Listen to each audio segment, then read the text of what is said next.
Our guest on My Faith with Homer and Pip is my all-time hero. She happens to be my sister, Tish Angela Cola, and we are so honored and privileged to have her on the podcast today. This was a vision of Steve the Homer True and the Holy Spirit. Our producer is Brent Young. I have a number of nicknames. One is Tommy, and the one that Tish and I appreciate so much, right, sis, is Yeah, Captain Obvious. that's right.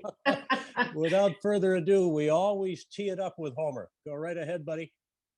This one is different because we have heard Tommy's My Faith. And I don't know how many we've done in the same family, wondering how much is the same and how much is different. So we have that opportunity, but it doesn't change whether you're a sister or someone no one knows. And that is, how do you choose to start My Faith? Oh gosh. Well, first of all, thanks for asking me. I'm looking forward to learning more about what you guys do and how it can help other people. I worry I might not be interesting enough, but that's No way. I don't know. That's a tough one. Where do we start? But when you were a kid, or when you made it your choice, or influence of your parents? I'm just giving you the different options that people have decided that they wanted to start with, because the rest of the world forever will always have the opportunity to go to this and learn about you in the manner that you think best represents you and your faith. Right. Well, I would have to say probably when my father passed away when I was 14 is when I really sort of opened my eyes and really thought about things at a bigger perspective.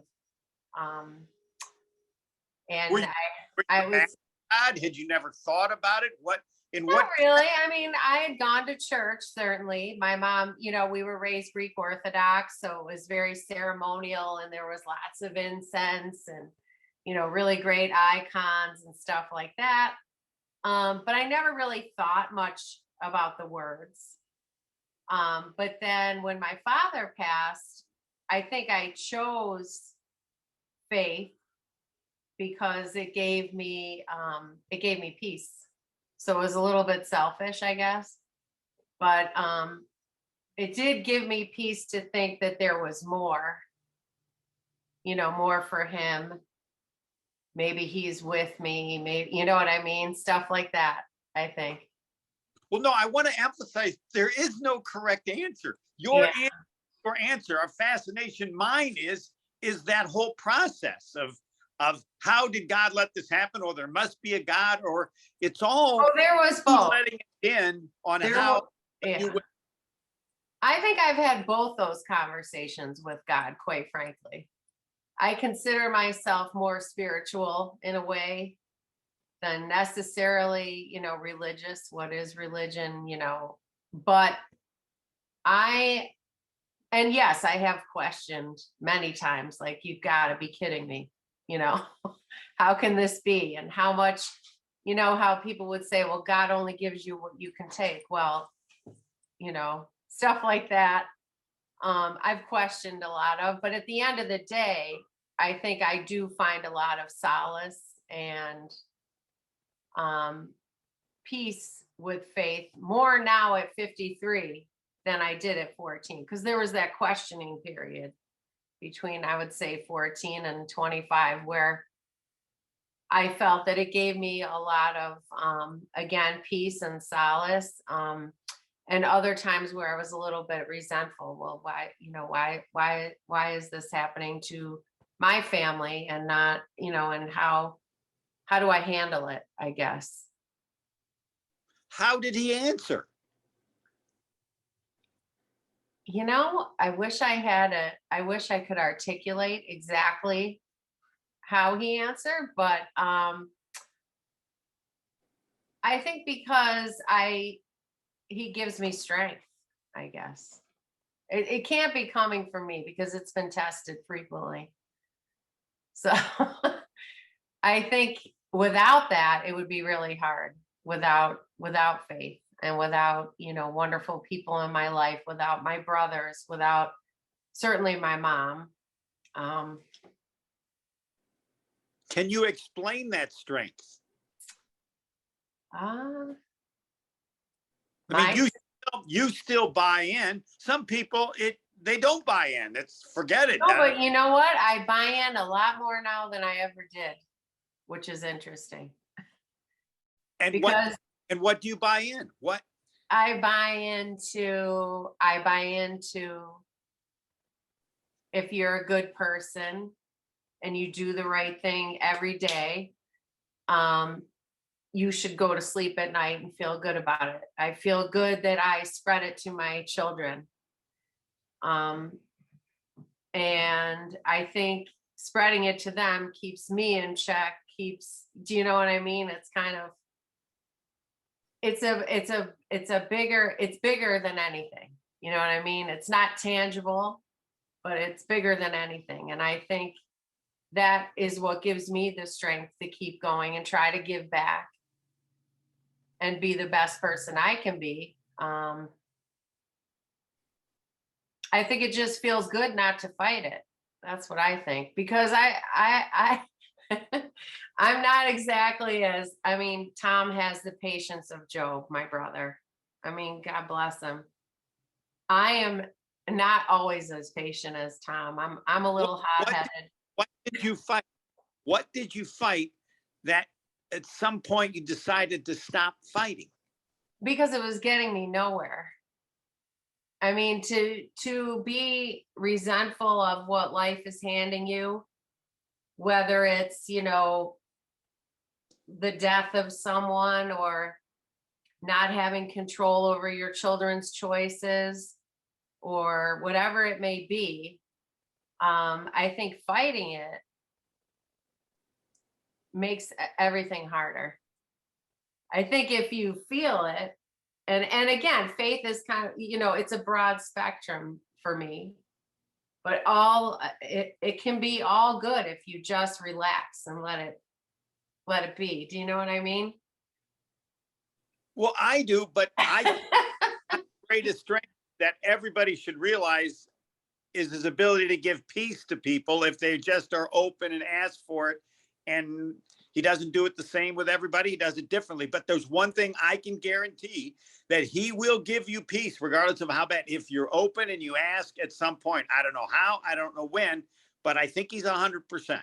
Well, and I'm going to use the word, which I don't really use often, but surrender is a big word, because I had a lot of, when my father passed away, I was young. And then when I went to college, and then, you get this whole, everything, obviously. And, so I questioned a lot, and I had a lot of resentment and, all this angst. And I think once I realized on a human level, it's not like you wanted to be gone. Do you know what I mean? It's not like your mother wanted you to be her right-hand man. It's just the way it happened. You know what I mean? So just let it be and stop, in a way, making it about me. Because a lot of times Tom and I will be talking and I'll say, not to make it about me, but we do all the time, which I think is kind of interesting. So it's to me, it's very, how do I say? It's just a really good feeling to say, just kind of surrender and just say, you know what, it's going to be okay.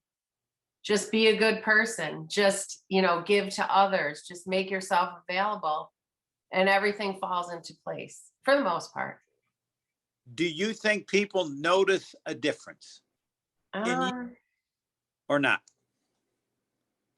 I have to say, I definitely notice, who would be a great person would be my husband, because we've known each other since we were 19. So he saw me like this, and then kind of like I am now. And trust me when I tell you, I have been known to be a little Carmela Soprano a little bit with the kids and stuff, but for the most part, I catch myself now and say, you know what? Life is pretty good. It's pretty good. Appreciate the good and make the glass half full more often. Like, I am shocked at how much more I do that than I ever used to in my 30s and my 20s. How have you observed the faith of your children as the same or different, or now you see other things? I do. So it's funny that you mentioned that, because you do see a lot through your kids. And as a mother, you're only as happy as your saddest child. So a lot of times you have to also let go and stop trying to control, you know what I mean? And let them figure it out and have faith that God is watching them, that they're making good choices, that they're, you know what I mean? Taking care of themselves in the way that you hope they will, or that you think you taught them. So that's a big thing for me, because I've been a stay-at-home mom for almost 29 years now. And I substitute teach, but that's only very recently. So where do you think their faith fits in their life? You're now observing. As young adults, the kids as young adults. Yeah. That's a great question. I mean, I see the way that they are with other people. And I see the way that they carry themselves in terms of how they handle situations, and whether or not they're honest with themselves. I'm big on trying to show them that, because that's not always easy. But I would say, do they go to church every week? No. Are they good people every day? I am happy to report that I think for the most part they are. And that they're kind to other people. And, they're pretty good human beings for the most part. And I'm not patting myself on the back. It has been a long and winding road for each of the four of them at different times. But they, for the most part, follow the right path, or the healthy path. I always like passing along to Tommy, and I even more so this time, because I am really curious where he starts with his first question for you. Oh! Well, Lord, That here should we be go. good. Here we go. What do we have for dinner? Yes, exactly. I can't wait to get back there for your amazing cooking. Let me first, as an aside, because Tish said she's an open book, I have been. We had three boys. I was almost 17 when Tish was born, and now she's the mother of four awesome nephews, and I agree with every word. They are great young men, and they've been raised by beautiful people. But I believe that God brought Tish along after the three boys mom and dad had, because he knew that 14 years later, dad would be gone, and he was murdered. So you talk about bitter and anger and publicity and everything. And basically it was just Tish and mom. And I know mom asked at one point, and Tish, we've talked about it, where am I going to get the strength? Well, as you know, she got it. She had it in her. God gave it to her. And I think the same for you. But there were many challenges along the way in the special relationship that you had with mom. Do you care to talk about that? And I'm just so thankful that you have surrendered. It's a big thing that we're all trying to do. And I noticed that huge. peace of mind. Yeah. But talk about that relationship if you'd like. And there were a lot of highs, and then there were challenges. There were. There's no doubt about it. And I don't, mom set the bar high, very high. So, the boys being older, Tom and I have 16 years between us, and Jim and I have 14, and Bill and I have 11. So by the time I was 14 and dad passed, they were off and running and having their own lives, as they should. And, but I was in 8th grade. So, and yes, I'm sure it did give mom, it forced mom, now being an adult, it's funny, the eyes through a 14-year-old. I thought she was just being a drill sergeant by making me get up and go to school, even though I didn't want to. And, it's funny, sidebar story, which I told Tom, back in the day, mom used to wear rollers in her hair, and have like a kerchief over it. And she would drive me to school in her bathrobe, which was no big deal. I mean, she wasn't getting out of the car. However, I do wonder if she ever got a flat, no cell phone, right? But so she drove me to school one day, and my father's death had a lot of publicity surrounding it, and it was not always favorable, to say the very least. And I think when you're in ninth grade and you're the youngest in the high school, and you feel so immensely awkward anyway. And then to have this sort of looming,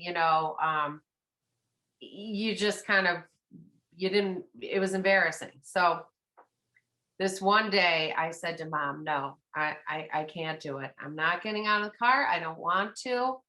I don't want to go to school today. And she said, all right, well, that's fine. Or here's what we can do. We can walk in. She said, I'll just walk you in, and we'll ask the principal why it is that you're not comfortable going to school today. Of course, mom had an accent, so it's much better when she did it.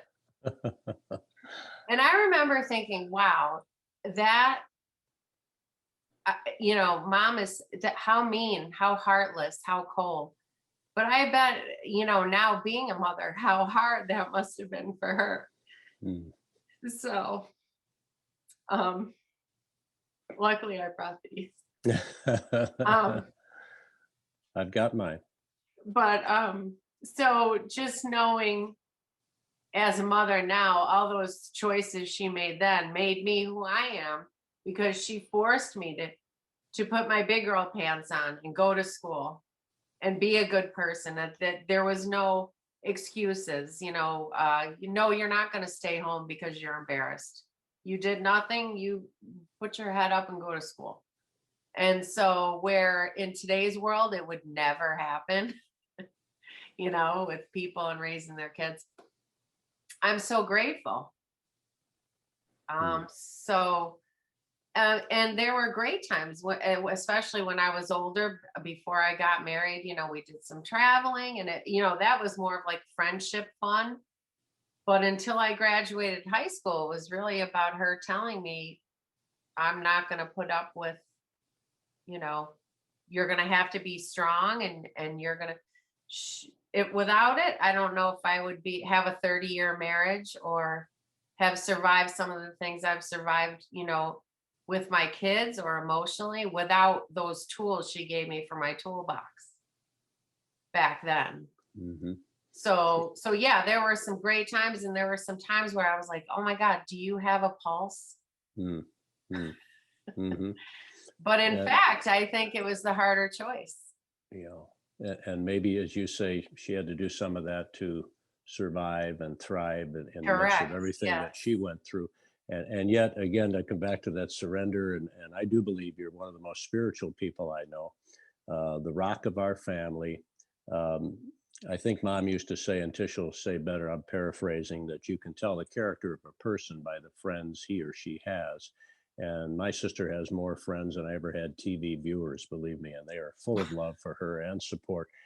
Tish, could you, and you were always there for mom, and almost to a point where, I'm concerned, because she's like, you can never do enough. And as my brother, you might as well bring it up, right, Tish? Right. So, Tish, I'm hoping it's true in case the Carmela kicks back in. Yeah. My brother says of Tish, she could probably dispose of a couple people and still get a free ticket to heaven. That's the kind of angel she is. But can you contrast Dad's sudden death that you had to live through there? I was out in Wisconsin, but you and my brothers had to live right through it with mom, to the last year of mom's life. And as we record this, we are just a couple days away from the 3 weeks. On June 25th, mom passed away after suffering a stroke in June of 21, and it was a hard last year. But can you talk about how that impacted you, and perhaps consciously or unconsciously, how your faith helped you move forward a day and a moment at a time? Because I know you just had so much on your shoulders. You mean in the beginning? In the beginning, and then right through to the last year, where she basically did. She suffered it greatly at home. Well, so it's funny that you're saying that, and I'm actually making a connection as you say that. I think what kept me going was worrying about mom. Hmm. My superpower was worrying about mom and if she was okay. And, even in high school, no, I didn't want to sleep out because like my best friend would always sleep. Nikki would sleep at our house every weekend because I didn't want to leave mom alone. Is mom happy? Is she crying in the other room? Is she, whatever it was, I was always worried about it or concerned or how can I make it better? And that's exactly what I did the past year. Ironically, now that you say that, it's not really much different, but I think when you concentrate on trying to help others, it helps you get real. It helps you get straight in your head. You want to be strong for people. So I would say that it's the exact same thing as what I did in the very beginning. Is I worried about mom and I tried to make things, but she did the same for me. I'm not a superhuman. I'm not blowing my horn in that way. There's nothing that mom wouldn't have done for any one of the four of us. Certainly for me in those years that we were alone, she and I. So I think she got what she gave, at least from us kids, me in particular this year.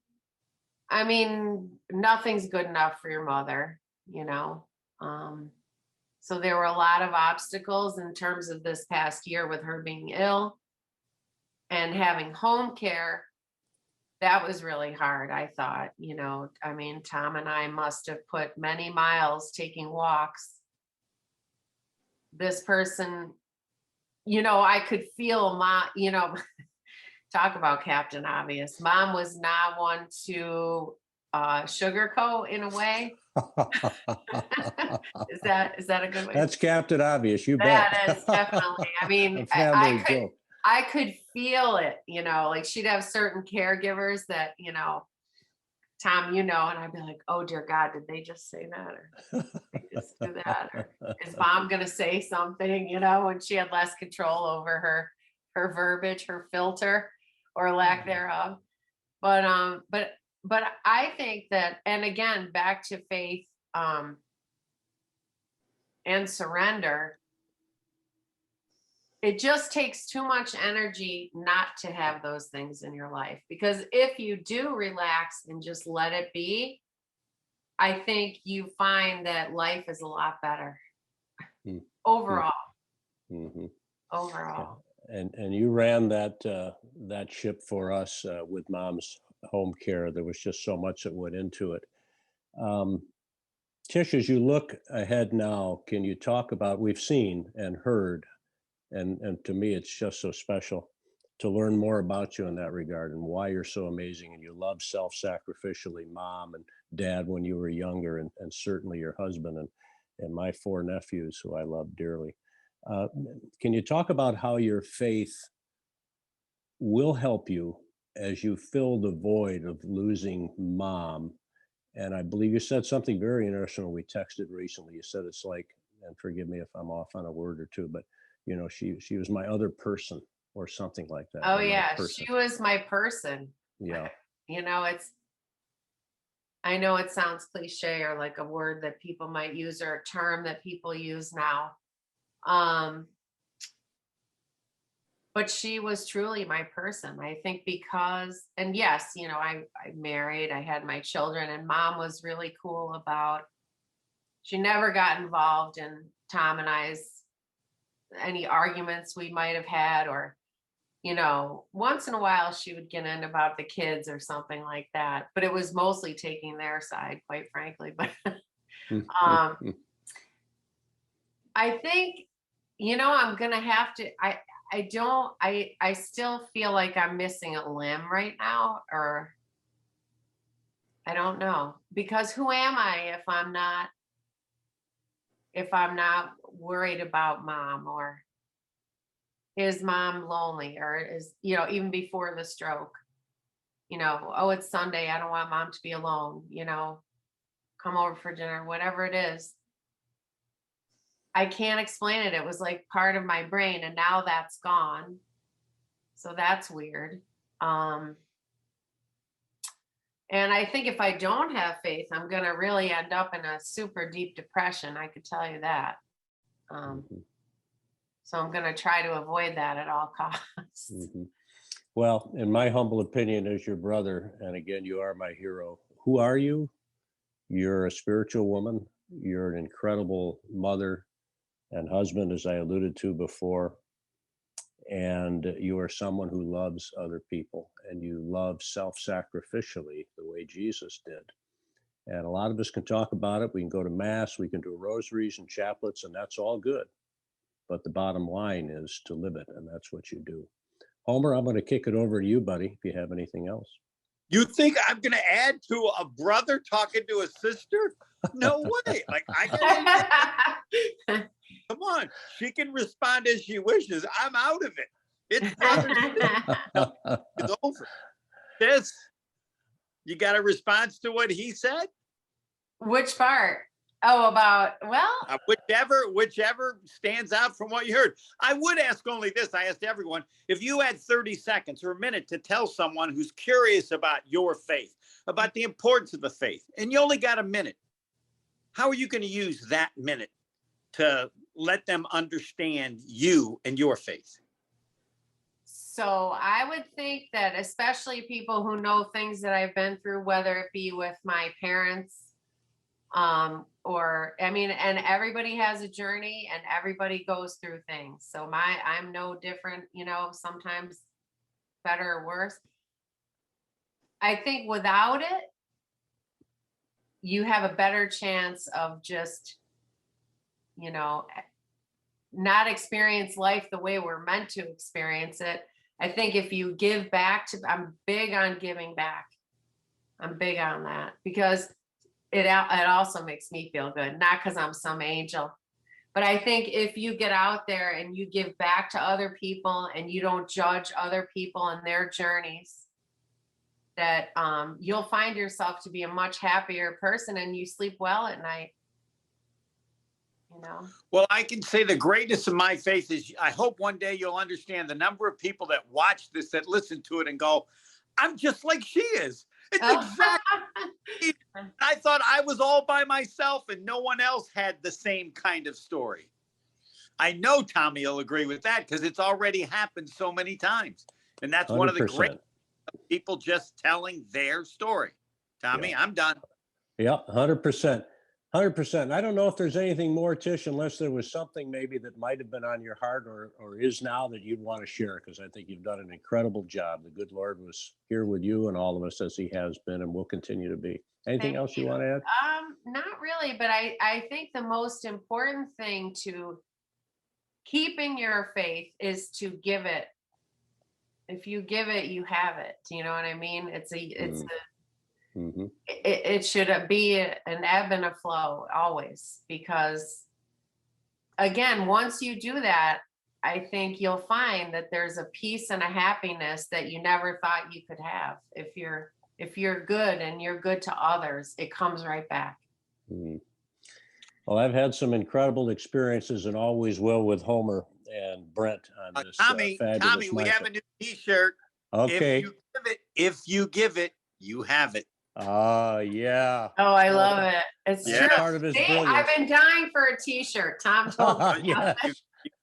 I have so many, Homer. I have so many ideas for the T-shirts. If you give it, you have it. That's it. That's coming your way, and I will get your address to Homer. Yeah, that's just awesome. Thanks for that, Steve. Yeah.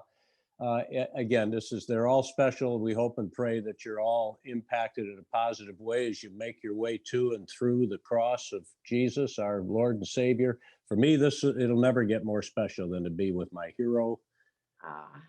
Thanks. Now I got to sign off.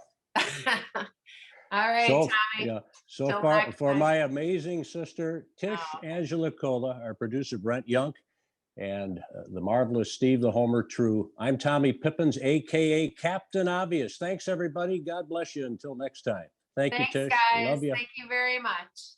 Take care, guys.